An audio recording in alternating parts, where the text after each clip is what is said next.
pada kesempatan ini masih bisa untuk membimbing menuntun putra-putri kita belajar di sekolah di SMP Negeri 2 Ciberem yang kita banggakan. Kemudian sholawat dan salam kita sampaikan kepada Nabi Muhammad SAW, karena atas perjuangan beliau kita masih bukan dalam hidayah Allah Subhanahu wa Ta'ala. Bapak Ibu, pada kesempatan ini saya membersamai Ibu Elisa, calon guru penggerak angkatan 11, untuk menyampaikan aksi nyata tentang disiplin positif ya. Mudah-mudahan Bapak Ibu setelah menerima diseminasi atau sosialisasi tentang apa itu budaya positif oleh Ibu Elisa, calon guru penggerak angkatan 11 Kabupaten Kuningan, Bapak Ibu nanti menjadi lebih luas wawasannya, lebih paham dan bisa menerapkan dalam kegiatan pembelajaran sehari-hari di sekolah maupun di kelas Bapak Ibu masing-masing. Supaya Bapak Ibu menghabiskan penasarannya, silakan nanti menyimak Ibu Elisa yang akan menyampaikan apa itu budaya positif dan sebagainya. Silakan waktunya seluas mungkin Bapak Ibu juga silakan nanti diadakan tanya jawab supaya lebih paham dan nanti bisa Bapak Ibu bisa mempraktekannya dalam kehidupan sehari-hari. Itu saja mungkin sambutan atau prakata dari saya sebagai kepala SMP Negeri 2 Ciberem. Mudah-mudahan kegiatan ini berjalan dengan lancar dan berhasil dalam waktu yang sesingkat-singkatnya. Assalamualaikum warahmatullahi wabarakatuh. Waalaikumsalam.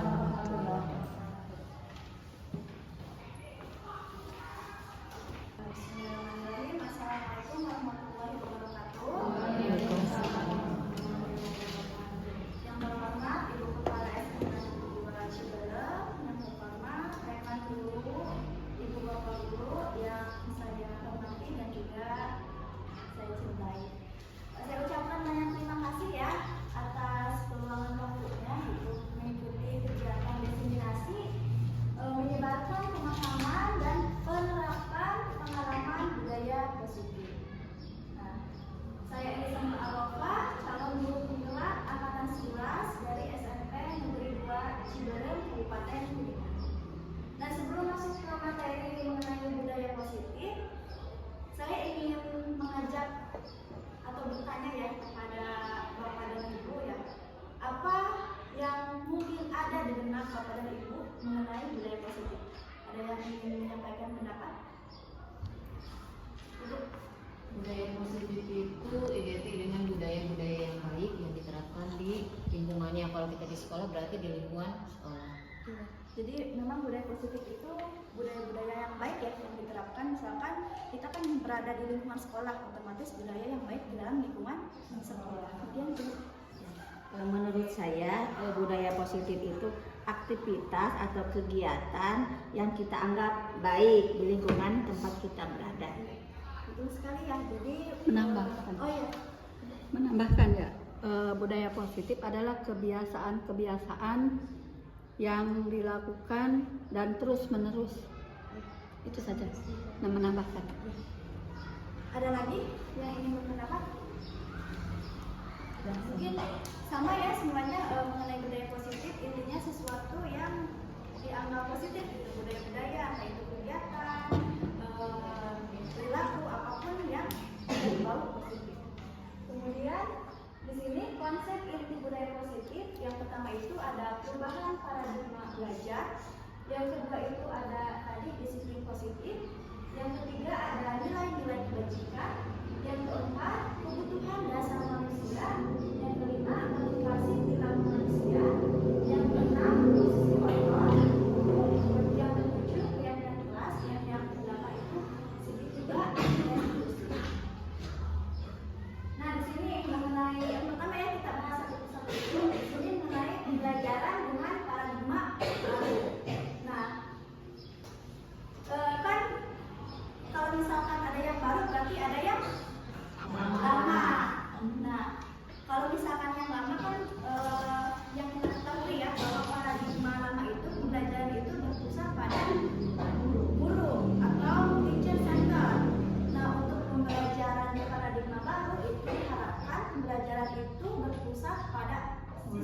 ya, atau student center. Nah, kira-kira Bapak dan Ibu guru ini sudah menerapkan yang mana nih? Pembelajaran yang berpusat pada siswa atau pembelajaran yang berpusat pada guru? Ada yang mau menyampaikan pendapat? Yang sudah dilakukan. Ya, kira-kira yang sudah dilakukan. Selama ini saya mungkin selama ini saya dikombin atau dikolaborasi antara student non center sama teacher center. Ada ego sendiri saya, mungkin ini masalah ya. Tapi kadang ada egonya kalau berpusat terus menerus di siswa atau studentnya. Kadang kita sebagai gurunya kesel nungguana kayak gitu. Jadi sesekali student center siswa berpusat di siswa, sesekali kadang ego sayanya timbul, sekali saya nih yang menguasai atau saya yang sumber belajarnya berpusat dari saya.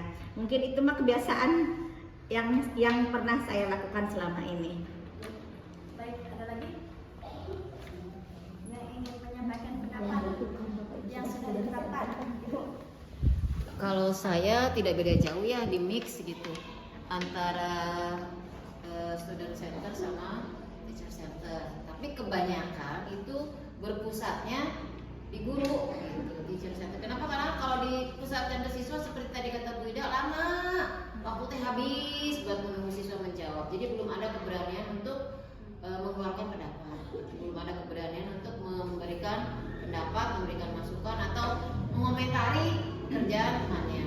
Jadi masih mix, tapi mixnya juga 80-20 begitu. Jadi lebih banyak ke teacher center. Ada lagi? Cukup? Ya, memang ya, maksudnya kita juga nggak sepenuhnya mengalur siswa ya, apalagi 100% itu student center membiarkan siswa gitu bekerja sendiri. Pasti kita juga ikut ambil campur tangan. Entah itu misalkan menjelaskan dalam proyek gitu kan, atau pastinya kita menjelaskan terlebih dahulu panduan langkah-langkahnya, baru nanti dikembalikan lagi ke siswa. Nah, di sini untuk pembelajaran dengan paradigma baru merupakan pembelajaran yang dirancang berdasarkan prinsip pembelajaran berdiferensiasi, sehingga murid belajar sesuai kebutuhannya berdasarkan tahap perkembangan sesuai teori psikologi modern untuk mewujudkan profil pelajar Pancasila. Nah, di sini Bapak dan Ibu pernah mendengar atau mengetahui mengenai pembelajaran berdiferensiasi kan? Pernah mendengar? Pernah. Apa kira-kira? Pembelajaran berdiferensiasi ini adalah satu bentuk pembelajaran yang mengkolaborasikan beberapa pemahaman ilmu pengetahuan. Misalnya contohnya di saya ya, saya suka memberikan pembelajaran yang telah memberikan pembelajaran diferensiasi, diantaranya ketika kita menyanyikan lagu Indonesia Raya atau menyanyikan lagu apa ya yang Nusantara ya, Nusantara misalnya kita menyanyikan lagu Nusantara Jawa Barat, misalnya lagu permainan anak-anak misalnya tokecang balagendir tos blong, ini disertai dengan gerak-gerakan, sehingga dalam pembelajaran ini selain ilmu seni musik ya, ilmu gerak tari juga ada, kemudian bisa juga dijadikan sebagai media permainan atau bermain peran. Di sana ada satu bentuk permainan, sehingga mungkin pembelajaran tersebut bisa dikategorikan sebagai pembelajaran berdiferensiasi, karena di situ ada beberapa ilmu yang disatu padukan, kolaborasi pemahaman ilmu yang disatu kolaborasikan. Bisa juga mungkin dengan teknik kita menyanyikan lagu perjuangan, dengan kemudian ada kolaborasi dengan puisi, ya puisi, musikalisasi dan sebagainya. Ya, betul sekali. Ada lagi? Menambahkan ya, tadi memang lupa pertanyaannya tentang berdiferensiasi. Oke, menurut hemat saya, menurut pendapat saya yang saya tangkap, yang saya pahami, Berdiferensiasi itu asal katanya different. Kalau nggak salah bahasa Inggris different itu berbeda. Mohon maaf kalau saya bahasa Inggris rada lemot.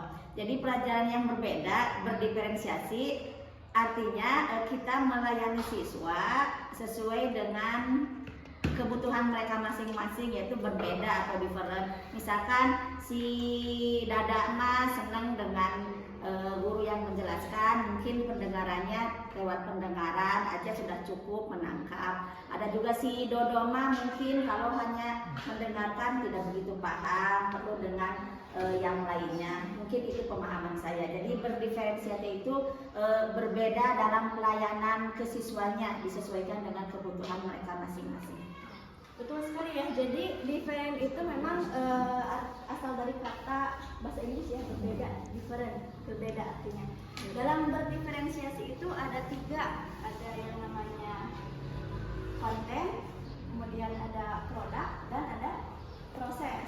Nah tadi mungkin untuk yang Bunia yaitu menjelaskan mengenai apa itu pembelajaran berdiferensiasi pada prosesnya. Kalau misalkan Ibu Ida itu sama ya sebenarnya pada prosesnya juga, hanya saja kan ini disesuaikan dengan kebutuhan peserta didik. Kalau misalkan Bunia kan dalam pembelajaran seni ya, jadi memang harus dikolabkan dengan musik dan gerakan-gerakan. Kalau Ibu Ida mungkin memang mata pelajarannya berbeda, jadi mungkin harus disesuaikan juga dengan kontennya, proses konten, dan mungkin nanti ada juga biasanya produk ya yang dihasilkan. Sekilas mengenai apa itu pembelajaran berdiferensiasi, di sini kan menyinggung mengenai mewujudkan profil pelajar Pancasila. Nah, mungkin Bapak dan Ibu udah tahu ya sebelumnya apa itu profil pelajar Pancasila. Di sini tidak terlalu jelas ya. Yang pertama itu ada beriman, bertakwa kepada Tuhan Yang Maha Esa, dan berakhlak mulia. Jadi dengan pembelajaran berdiferensiasi ini kita diharapkan dapat mengarahkan ya atau mewujudkan peserta didik untuk menjadi beriman, bertakwa kepada Tuhan, kemudian juga memiliki akhlak mulia. Sesuai dengan filosofi Ki Hajar Dewantara ya, bahwasannya anak ini kita harus menuntun anak supaya memiliki tanggung jawab, kemudian karakter yang baik, diantaranya itu berakhlak mulia. Kemudian yang kedua itu ada berkebinekaan global. Jadi di sini diharapkan ya pembelajaran yang kita beri ke siswa itu menjangkau luas gitu. Budaya-budaya kan banyak ya, budaya-budaya di sekitar, maksudnya di Indonesia gitu. Nah diharapkan itu siswa mampu memiliki sifat berkebinekaan global. Kemudian yang ketiga itu ada bergotong royong.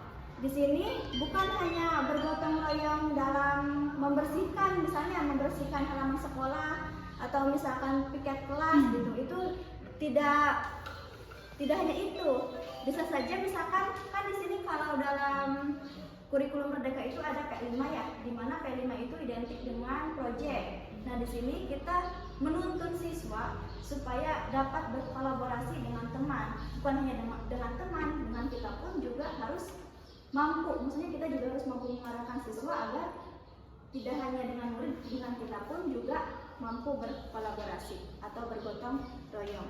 Kemudian yang keempat itu ada kreatif. Di sini memang ya siswa itu dituntut untuk kreatif, berimajinasi gitu. Kalau misalnya lagi ya, kalau misalkan dalam P5 kan banyak sekali proyek-proyek yang dihasilkan ya oleh siswa. Nah, jadi siswa diharapkan mampu kreatif, memiliki sifat kreatif. Kemudian bernalar kritis, menyelesaikan masalah. Gitu. Kemudian yang terakhir itu mandiri. Next. Nah, di sini ada miskonsepsi tentang teori kontrol. Yang pertama itu ilusi guru untuk mengontrol murid. Ada yang paham nggak maksudnya? Ilusi guru untuk mengontrol murid. Ya, maksudnya. Jadi ilusi itu kan kayak semacam khayalan ya, sebenarnya tidak terjadi. Gitu. Nah di sini kan misalnya ada anak nih berbuat kesalahan, anak itu kita tegur, hei kamu jangan melakukan hal seperti itu lagi. Itu kan dalam arti anak itu berperilaku negatif perilaku negatif, kemudian besoknya gitu anak itu melakukan hal yang positif. Nah, kita beranggapan bahwa wah, anak itu berubah karena kita gitu. Tapi sebenarnya itu tidak benar, karena itu hanya ilusi guru. Itu sebenarnya hanya ilusi guru. Sebenarnya bisa saja kalau misalkan kita pantau ya, memang siswa itu bisa berubah. Kita udah tegur, terus besoknya kita perhatikan memang siswanya udah nggak melakukan hal negatif. Tapi kalau kita tidak dipantau gitu, jadi kitanya lengah, tidak lagi memperhatikan siswa tersebut, bisa saja siswa tersebut melakukan hal yang sama, bertindak negatif lagi, dia mengulang. Karena memang dalam dirinya itu belum ada motivasi intrinsik. Jadi dalam dirinya belum ada keyakinan atau motivasi yang dari dalam. Itu kan hanya ada motivasi dari luar ya, eksternal. Iya, berupa apa kira-kira? Kalau misalkan habis ingin dipuji bisa, kemudian juga ketakutan akan hukuman. Itu memang itu motivasi eksternal ya. Jadi siswa itu takut, makanya dia tidak melakukan hal yang sama. Nah, kemudian ada lagi bahwa ilusi bahwa semua penguatan positif efektif dan bermanfaat. Jadi di sini penguatan positif dalam arti itu berupa kayak pujian gitu. Kamu pintar ya, reward ya. Kemudian bagus deh. Jadi itu tidak semuanya efektif dan bermanfaat. Jadi balik lagi memang ke motivasi dalam diri atau motivasi intrinsik. Kemudian ilusi bahwa kritik dan membuat rasa bersalah mampu menguatkan karakter. Jadi ilusi bahwa kritik dan membuat rasa bersalah. Kayak contohnya gimana ya yang membuat rasa bersalah? Kenapa sih kamu melakukan hal itu?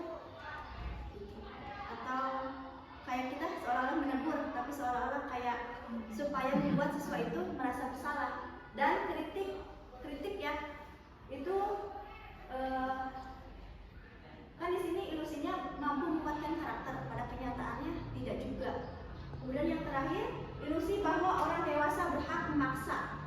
Kalau misalkan kita di antara murid-murid kita, otomatis kita yang paling dewasa, makanya kita juga tidak berhak memaksa ya. Jadi gimana ya? Tidak, kalau misalkan menegur siswa, jangan kita yang kayak memaksa harus berubah gitu. Tidak, karena memang ya pasti balik lagi gitu motivasi intrinsik anaknya.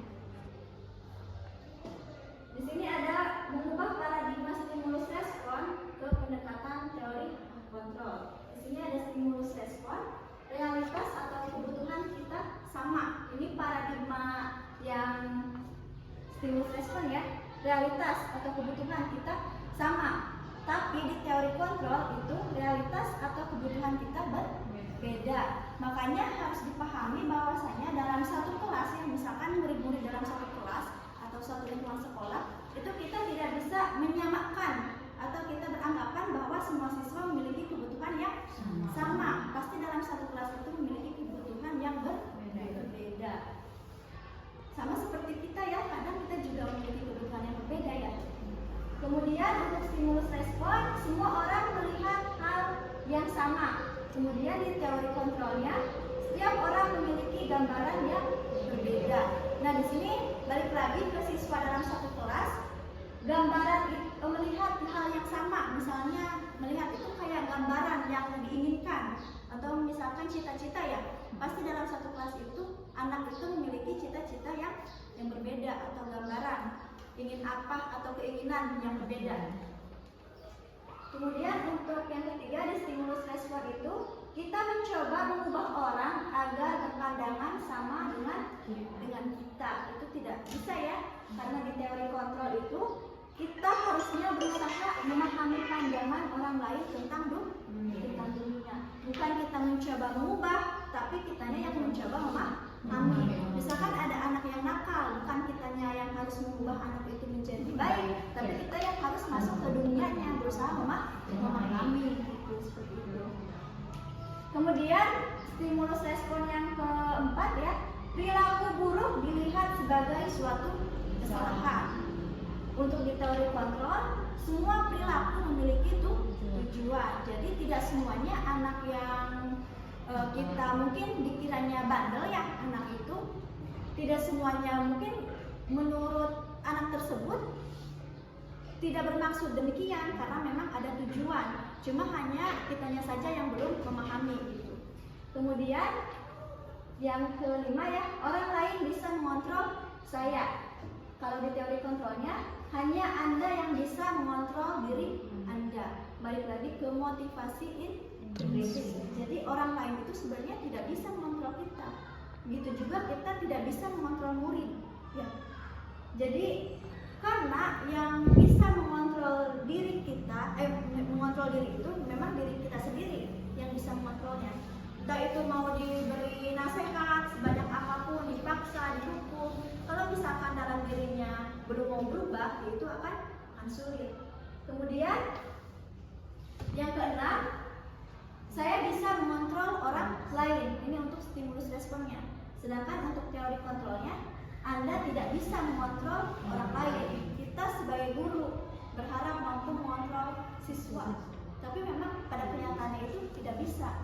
Tidak bisa, maksudnya tumbuhkan dulu motivasi intrinsiknya, baru kita bisa mengontrol. Jadi memang kadang kan pemikiran kita ya, kalau misalkan anak itu mungkin kalau ditegur bisa berubah, tapi pada kenyataannya untuk teori kontrol itu tidak bisa. Kemudian yang ketujuh, pemaksaan ada pada saat bujukan gagal. Ini untuk stimulus respon. Pemaksaan ada ketika sudah diberi nasihat sedemikian rupa, baru anak itu tidak berubah, baru pemaksaan. Kemudian untuk di teori kontrolnya, kolaborasi dan konsensus menciptakan pilihan-pilihan baru. Jadi harusnya tidak ke pemaksaan, harusnya ada kolaborasi antara murid dan guru. Misalkan dalam hal komunikasi, dikomunikasikan terlebih dahulu kesepakatan awalnya itu, kira-kira konsekuensinya seperti apa. Balik lagi, tapi harus didiskusikan dengan siswa, bukan hanya satu arah dari guru saja. Kemudian di sini model berpikir menang kalah untuk distimulus respon. Kalau di teori kontrol itu model berpikir menang. Jadi kalau misalkan ada anak nih yang berbuat kesalahan, kan kalau di sini ya, misalnya di lingkungan sekolah gitu, pasti banyak siswa yang kadang tidak menyukai pelajaran, mereka ke kantin gitu ya. Misalkan mereka kita panggil si A misalnya waktu jam pelajaran bahasa Inggris itu ke kantin, kemudian dipanggillah si A oleh guru bahasa Inggris.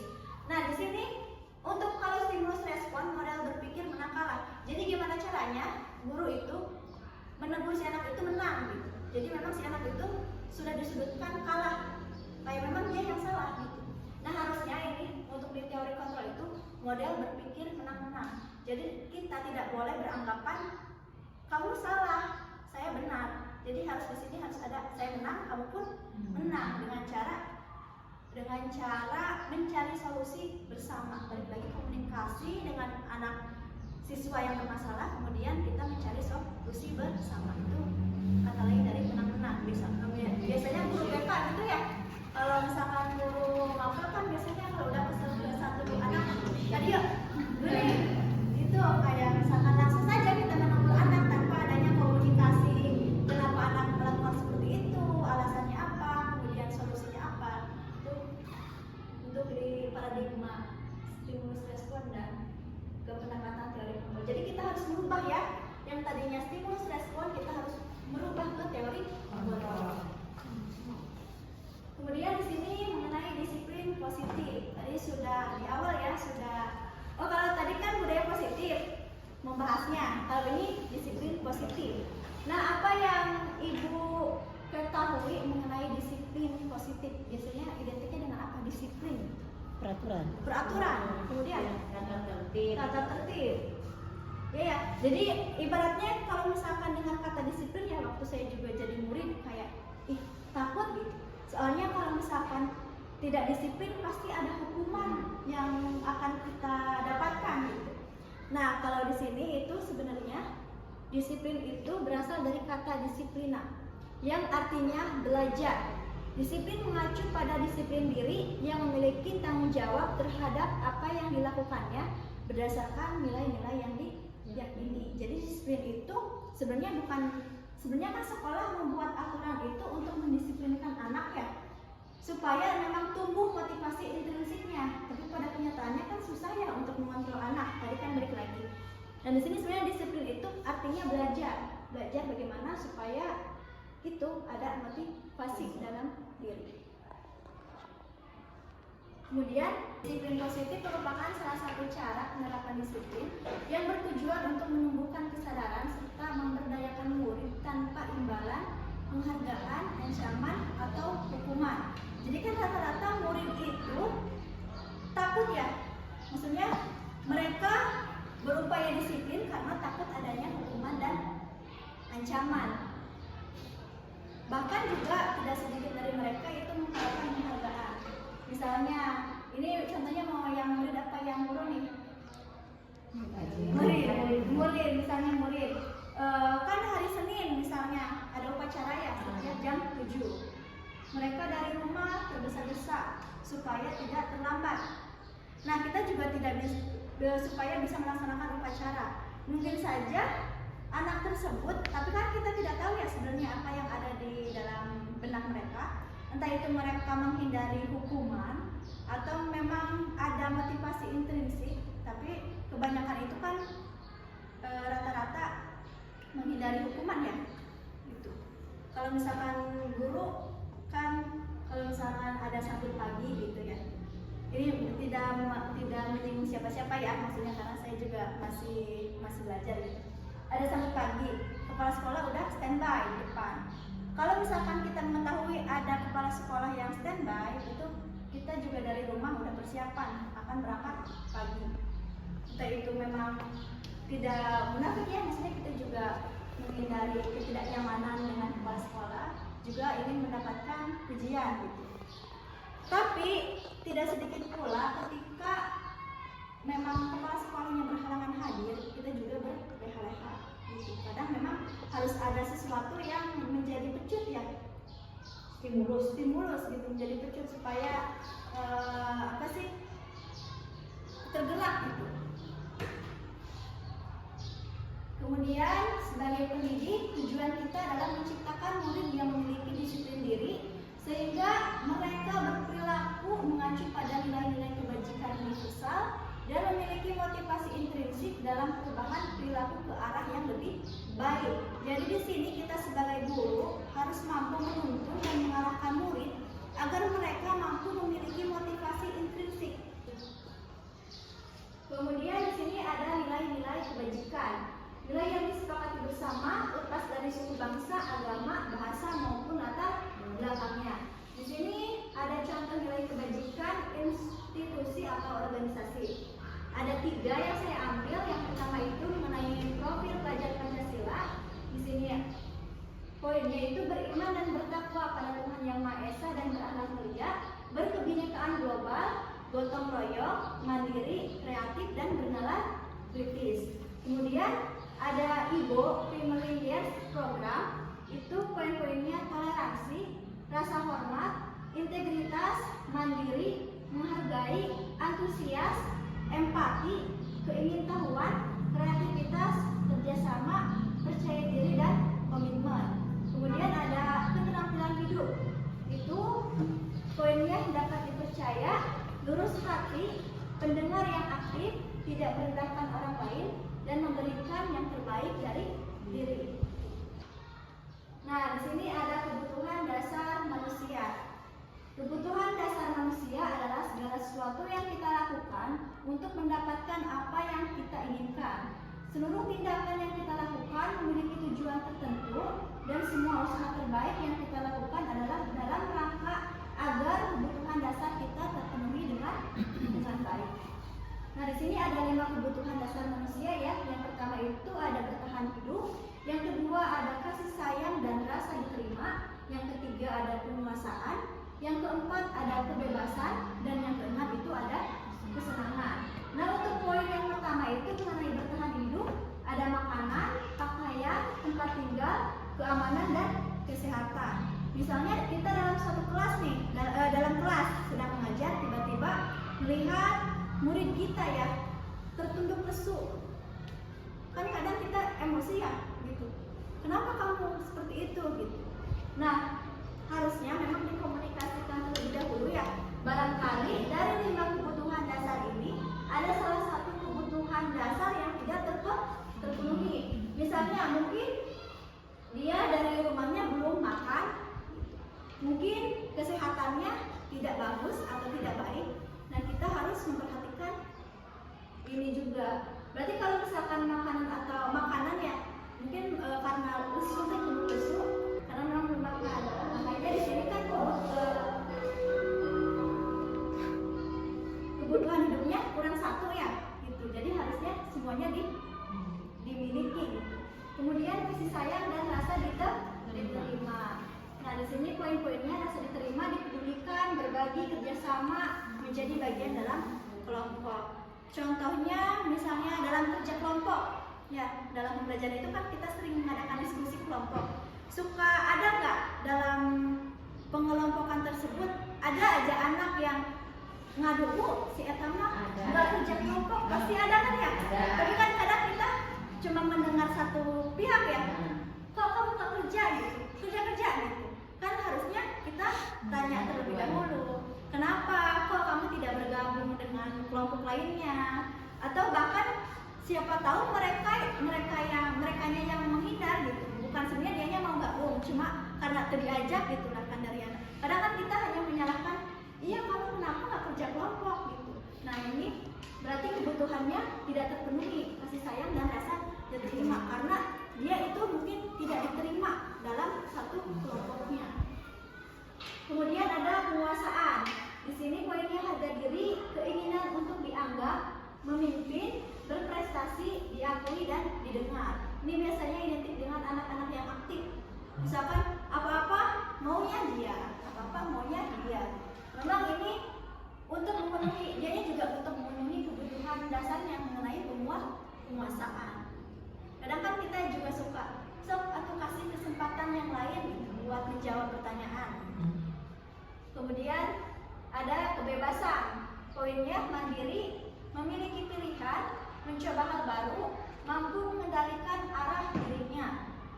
Balik lagi ini kalau kebebasan itu balik lagi dalam pembelajaran ya. Tadi kan disinggung mengenai pembelajaran diferensiasi. Ini salah satunya untuk memenuhi kebutuhan dasar manusia, yaitu kebebasan. Kalau misalnya salah satu dari pembelajaran diferensiasi itu kan kita bisa saja mengelompokkan anak berdasarkan gaya belajarnya ya. Ada apa aja gaya belajar? Gaya belajar yang pertama ada auditory, kemudian visual, kemudian kinestetik. Kalau audio kan identik dengan mendengar ya. Kalau misalnya visual kan identik dengan melihat. Kalau misalkan kinestetik itu identik dengan project, itu mereka berkelompok atau bereksperimen. Nah, di sini kalau misalnya dalam pembelajaran itu siswa kurang bersemangat, mungkin kebutuhan akan kebebasannya itu tidak terpenuhi. Makanya kita harus menggali lagi, kira-kira nih pembelajaran yang ini cocok nggak ya dengan anak ini? Pembelajaran yang ini, metode ini, strategi ini cocok nggak ya dengan yang ini? Barangkali ini kebebasannya itu tidak terpenuhi. Gitu ya Bapak dan Ibu. Kemudian yang terakhir itu ada kesenangan. Ada poinnya, ada bermain, humor, antusiasme, dan tertawa. Biasanya diterapkan gimana nih? Ice breaking. Jadi memang wajib ya diselipkan ice breaking. Untuk apa? Untuk memenuhi tadi salah satu kebutuhan dasar, yaitu kesenangan. Paham ya? Kemudian di sini tadi sudah dibahas mengenai menyinggung yang sedikit motivasi intrinsik dan ekstrinsik. Nah, di sini untuk motivasi perilaku manusia itu ada yang memang dari luar ya, ada yang dari dalam. Dari luar itu kita sebut dengan motivasi ekstrinsik. Kalau dari dalam itu kita sebutnya motivasi intrinsik. Untuk motivasi ekstrinsik itu bahwasannya takut akan apa sih, mereka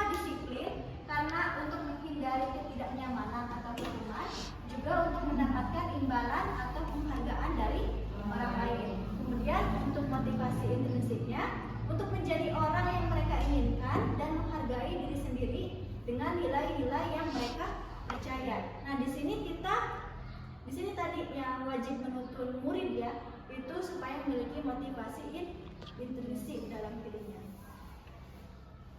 Kemudian di sini ada hukuman, konsekuensi, dan restitusi. Pasti kalau hukuman dan konsekuensi itu sudah sering ya mendengar. Kalau misalkan restitusi, ada yang pernah mendengar nggak? Saya juga baru mendengar di pendidikan guru penggerak ya, ada istilah restitusi. Nah, kita bahas dulu mengenai hukuman. Kalau di sini hukuman itu poinnya tidak terencana atau tiba-tiba. Jadi maksudnya kalau misalkan ada anak nih, jadi kalau hukuman itu sifatnya kayak satu arah gitu loh. Jadi ada anak yang terlambat. Kenapa kamu terlambat? Sana keliling lapang 2 putaran. Gitu. Itu kan secara tiba-tiba tidak terencana. Kemudian murid tidak tahu apa yang akan terjadi atau tidak dilibatkan. Tadi karena satu arah, karena memang hukuman tersebut datangnya hanya dari guru.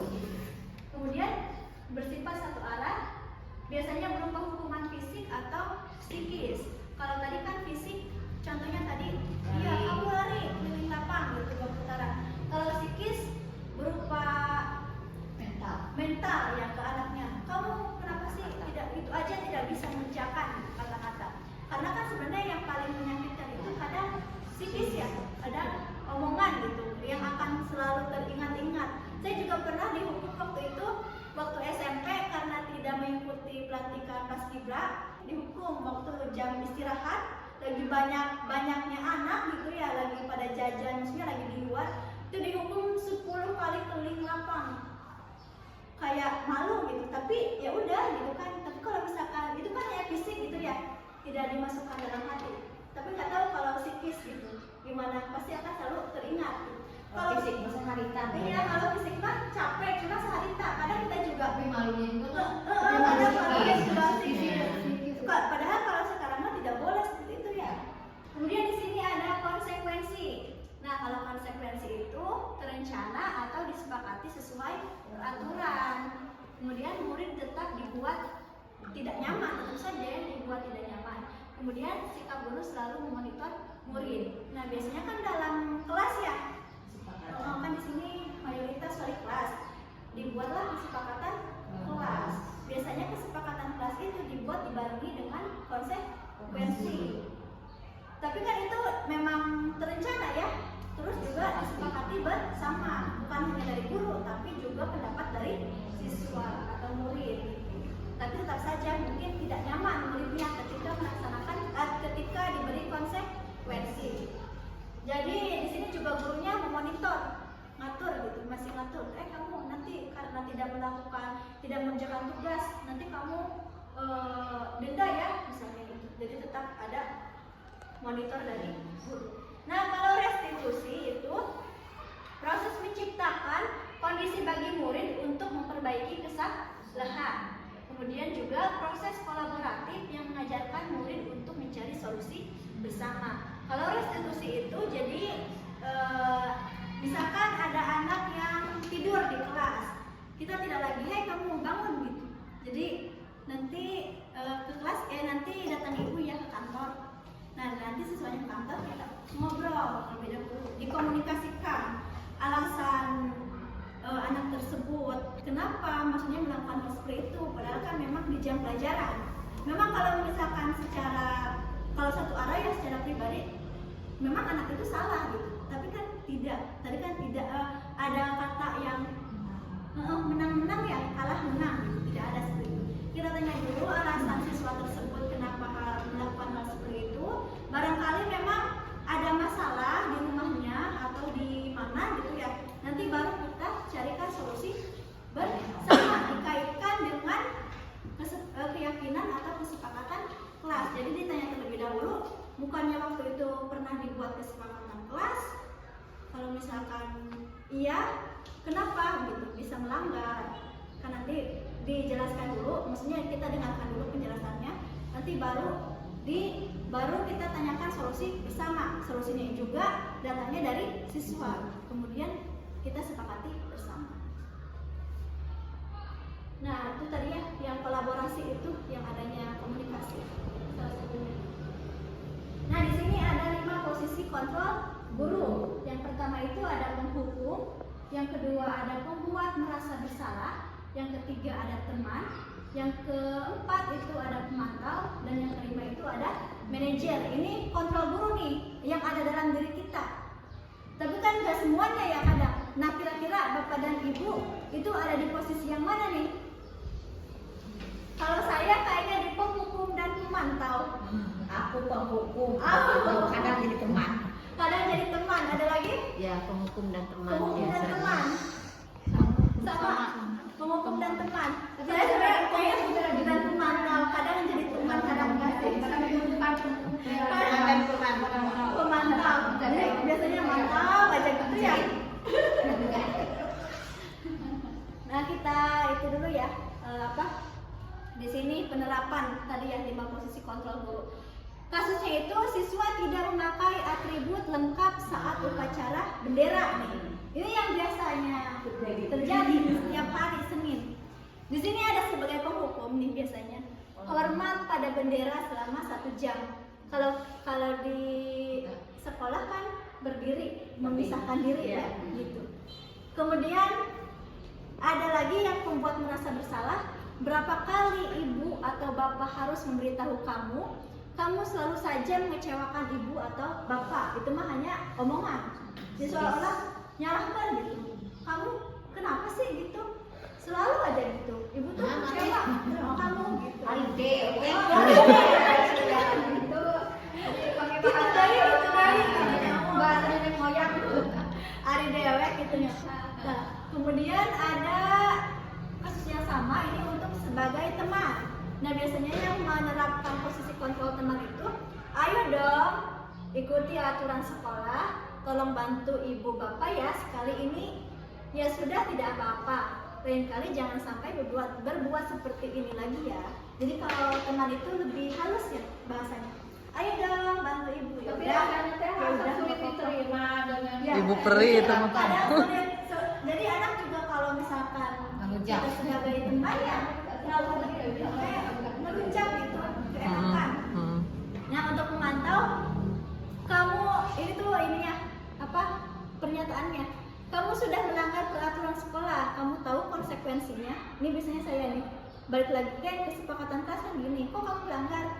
Kemudian setelah upacara kamu beli atribut ke koperasi dan jangan diulangi lagi. Ada juga ini yang memantau ya. Yaudah nanti harus dihukum, kemudian nanti beli atribut ke koperasi gitu. Nah, yang terakhir itu sebagai manajer. Harusnya kita tuh sebagai guru ada di posisi sebagai manajer. Jadi ke anaknya itu ada komunikasi. Apakah kamu tahu kesalahanmu? Nah, kira-kira bagaimana kamu memperbaiki kesalahan? Jadi ngobrol pula itunya, ulah langsung dihukum, ulah langsung konsekuensinya gini. Itu. Nah, soal ini ada pernyataan nih. Posisi kontrol, apakah aku? Saya kecewa sekali dengan kamu. Sama ya? Pembuat merasa bersalah. Kemudian pertanyaan yang kedua. Kamu tidak pernah benar melakukannya. Kamu tidak pernah benar. Enggak ada kontrol. Pemantau, penghukum. Penghukum tidak ada. Penghukum. Ibu. Gak ada jiganya. Coba kita lihat ya. Penghukum. Jadi menjadi langsung ya. Iya, menjadi langsung. Iya, masalah. Jadi kan tadi ada yang fisik dan psikis ya. Mungkin ini itu dalam psikis ya. Kamu mah gitu. Gitu baik. Nah, ada lagi apa rencanamu untuk Manajer. Manajer ya. Iya, aku banget. Iya, Gede banget tuh. kemudian nah, pertanyaan selanjutnya, ayolah teman. Biasanya kalau teman itu ada kata-kata gaul ya. Ayolah. Come on,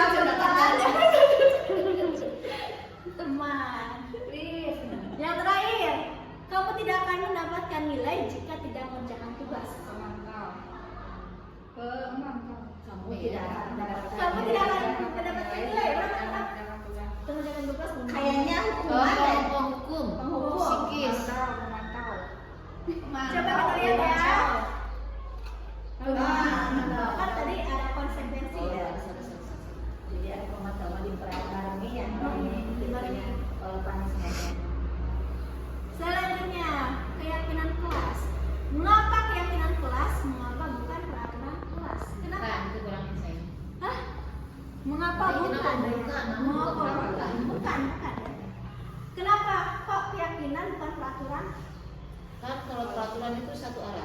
Iya, Kalau keyakinan kesepakatan. Betul. Ada lagi? kalau keyakinan nah, mungkin dikomunikasikan terlebih dahulu. Berarti kalau peraturan mah biasanya Satu arah. takut gitu dari kepala sekolah ya. Si Erlan itu. Hah? Si Erlan. Bukan. Chandra. Cinderama. Tapi dipanggil kayak Cinderama. di kelas sendiri. Tunjuk tangan aja mau maju. Di sini kenapa keyakinan kelas melakukan peraturan kelas? Kalau keyakinan kelas itu lebih ke konotasinya positif ya. Kalau peraturan kan kayak ada yang negatif, ada yang positif. Memang benar juga kalau peraturan kelas biasanya satu arah itu dibuat tidak ada tanpa ada komunikasi dengan siswa ya. Sedangkan kalau keyakinan kelas itu biasanya dibuat secara bersama gitu. Ya enak sama enak. Nah, untuk pembentukan keyakinan kelas, yang pertama itu bersifat abstrak, kemudian berupa pernyataan universal, kemudian dibuat dalam pernyataan positif, kemudian sedikit saja agar mudah diingat, kemudian sesuai dengan kondisi kelas dan sekolah sehingga mudah diterapkan. Yang terakhir, semua warga sekolah atau warga kelas dilibatkan saat membuat keyakinan kelas. Nah, di sini kan ada dibuat dalam pernyataan positif dan sedikit saja agar mudah diingat. Misalnya, contohnya, ada yang mau memberi contoh nggak? Sedikit saja agar mudah diingat. Jangan buang sampah sembarangan. Jangan masuk buang- kelas terlambat. Jangan buang sampah sembarangan. Itu kan konotasinya masih negatif. Jangan. Oh, Jangan kalau buang kata sampah jangan. sembarangan. Jadi harusnya Buang sampah pada tempatnya. buang sampah pada tempatnya bisa. Kemudian Masuk kelas tepat waktu. janganlah kebersihan. Gitu. Jadi supaya ada timbul motivasi risih. Kayak misalnya kalau di umum ya dalam kehidupan itu, misalnya kita berkendara mau ke suatu tempat yang jauh. Biasanya apa yang kita siapkan untuk? Biasanya kan kita pakai helm ya. Itu tujuannya apa? Keselamatan. Kalau keamanan kan itu masih ekstrinsik ya, karena takut ditilang. Nah kalau misalnya kita tujuannya untuk keselamatan, berarti itu udah ada motivasi intrinsik. Kayak tadi jangan mengganggu teman, misalnya gitu. Kita buat lagi dalam konotasi positif atau dimusikkan menghargai teman. Misalnya terus jangan mencontek. Tidurlah, tidur.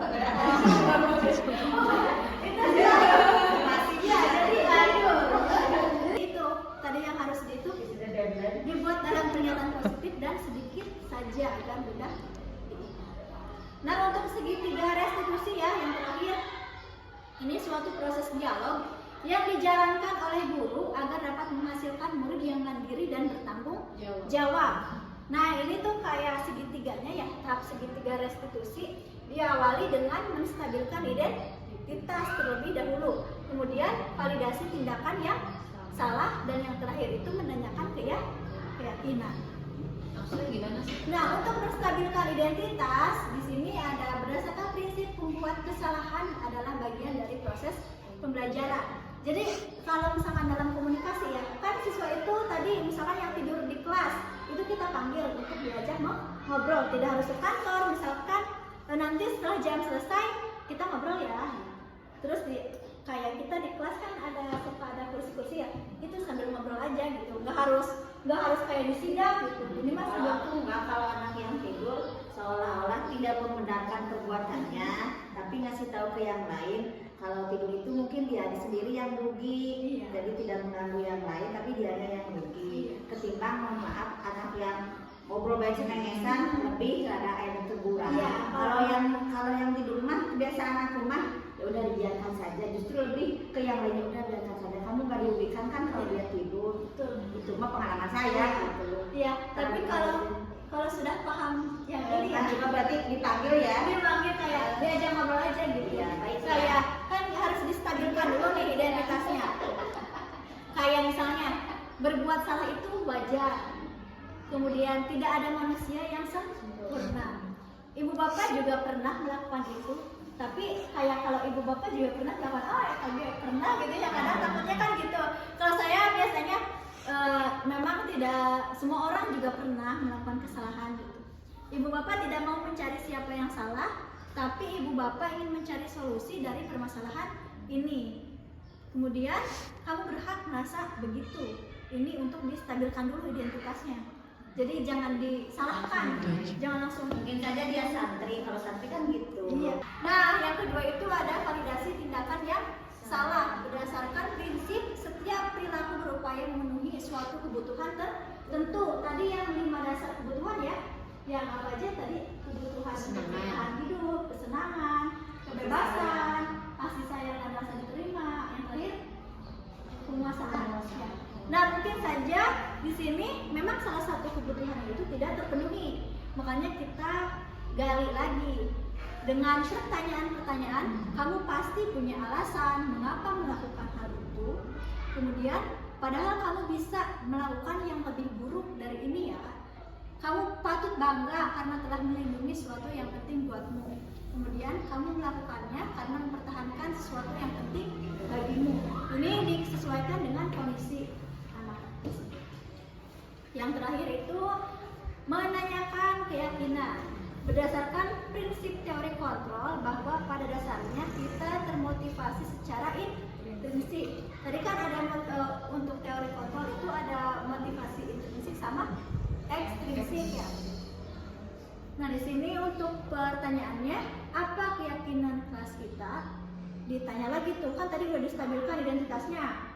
Kemudian udah ditanya nih, kenapa kamu melakukan hal tersebut?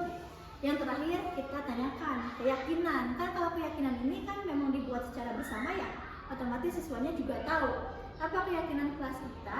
Kemudian nilai-nilai apa yang telah disepakati bersama. Nah, seperti apa gambaran sebuah kelas yang ideal menurut kamu? Kemudian kamu ingin menjadi orang yang seperti apa? Jadi keyakinan kelasnya ditanyakan dulu. Setelah itu, nah kira-kira kamu tuh pengennya seperti apa gitu? Solusinya seperti apa supaya kamu tidak mengulangi hal tersebut? Dan ibu juga berharap bisa membantu. Nah, di sini penerapan segitiga restitusi. Lingga, Linca,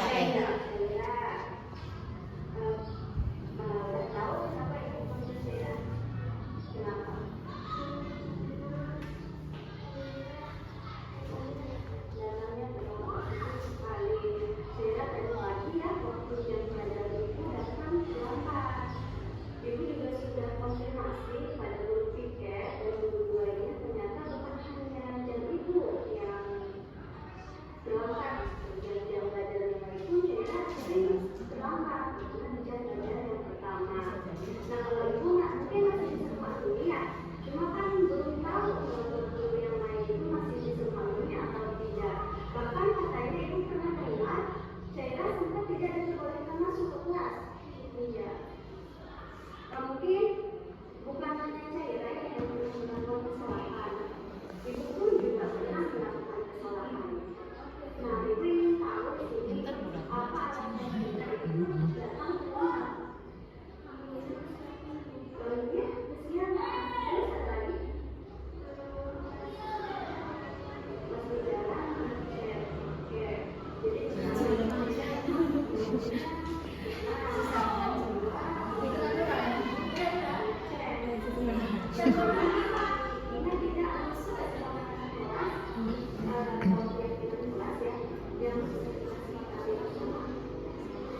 itu kan ada kolaborasi atau komunikasi ya antara siswa dan guru, tidak langsung menyalahkan.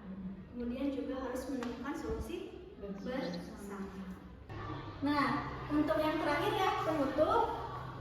Di sini dalam penerapan program disiplin positif, hendaknya guru memiliki standar kepribadian, profesional, dan sosial yang baik, di mana guru mampu merefleksikan dirinya dalam posisi kontrol saat ini, bagaimana perjalanan dirinya sebagai among atau manajer yang menuntun murid-muridnya menjadi insan yang mandiri, merdeka, dan bertanggung jawab. Sebelumnya ada yang ingin bertanya atau masih ada penasaran?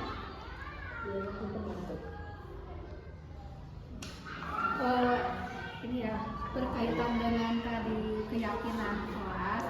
Kebetulan tadi pagi itu saya dibisik-bisik sama ibu kesiswaan, katanya mau konsultasi mengenai menyusun konsekuensi untuk kesepakatan, mungkin bukan kesepakatan kelas namanya, kesepakatan siswa mungkin ya, karena berlaku untuk semuanya.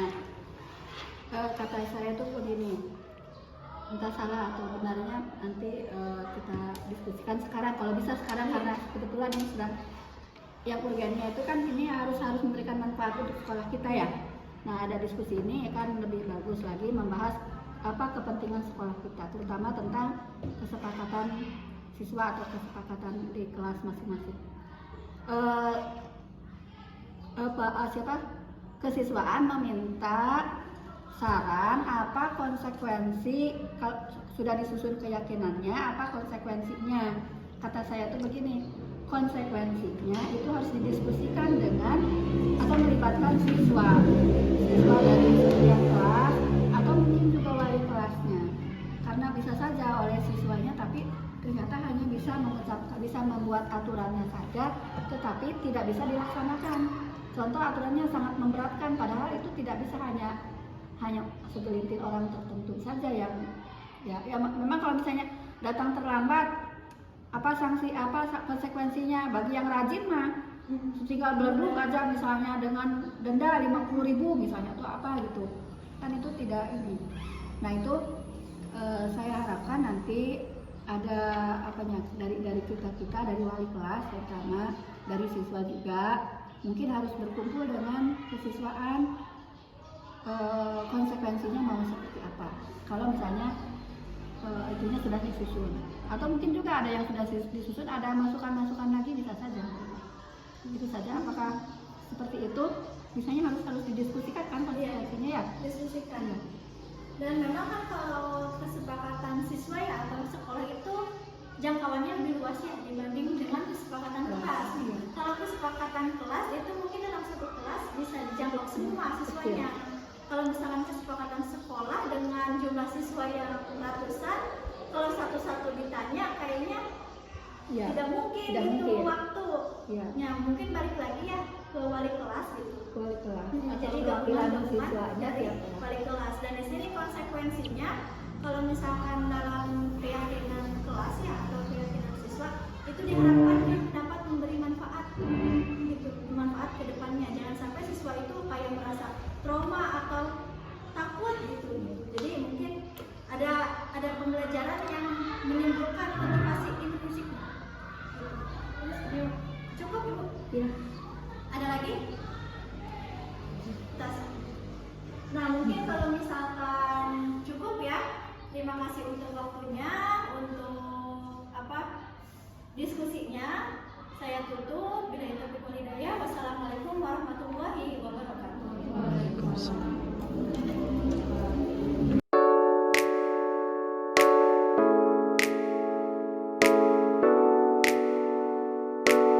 Bismillahirrahmanirrahim. Assalamualaikum warahmatullahi wabarakatuh.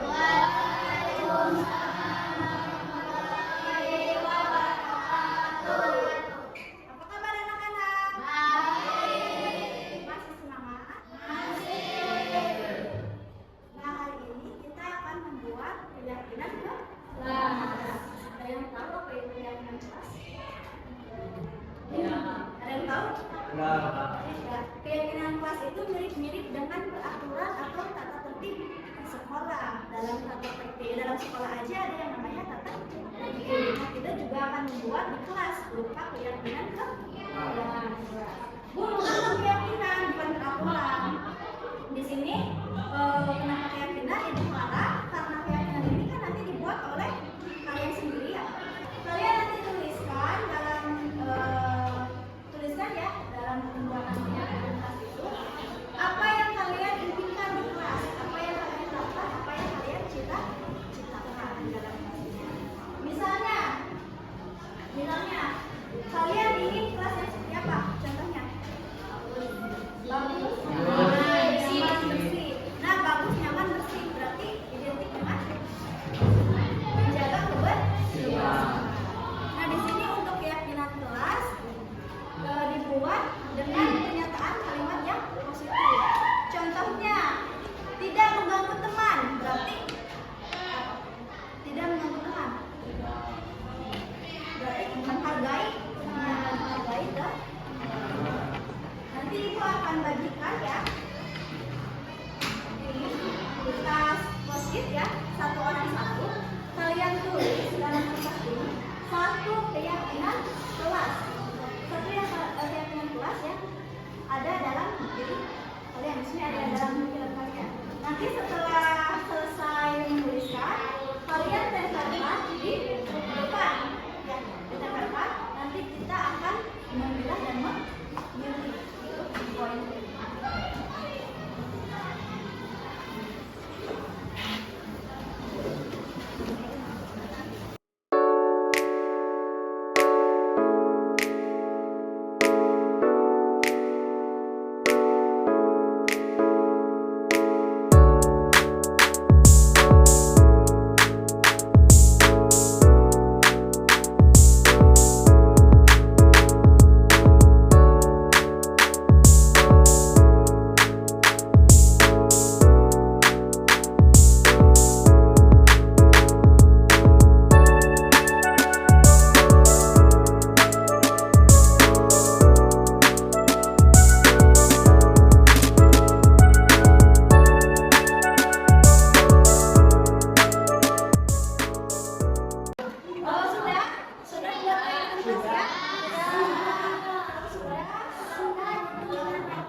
Tidak.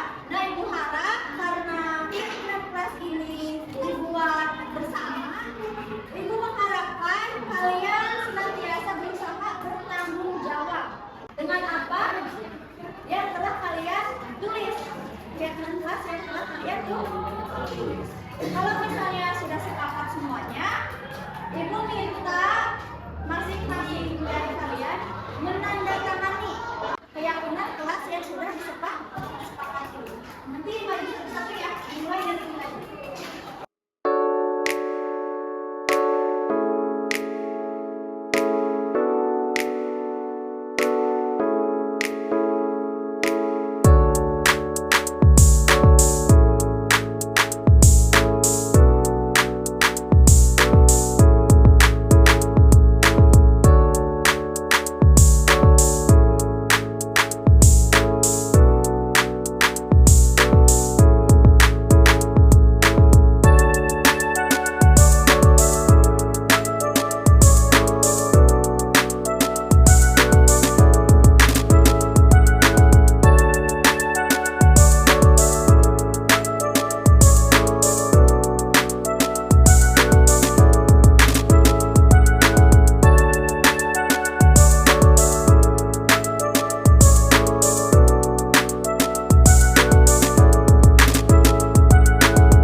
Assalamualaikum warahmatullahi wabarakatuh. Perkenalkan, nama saya Cindra Wasalwa dari kelas 7D. Assalamualaikum warahmatullahi wabarakatuh. Perkenalkan, nama saya Nabila Medita Putri dari 7D.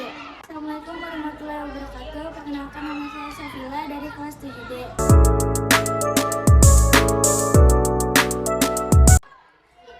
Sangat senang sekali.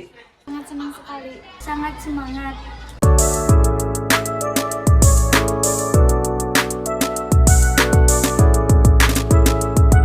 Ya, penting. Sangat penting. Iya, penting.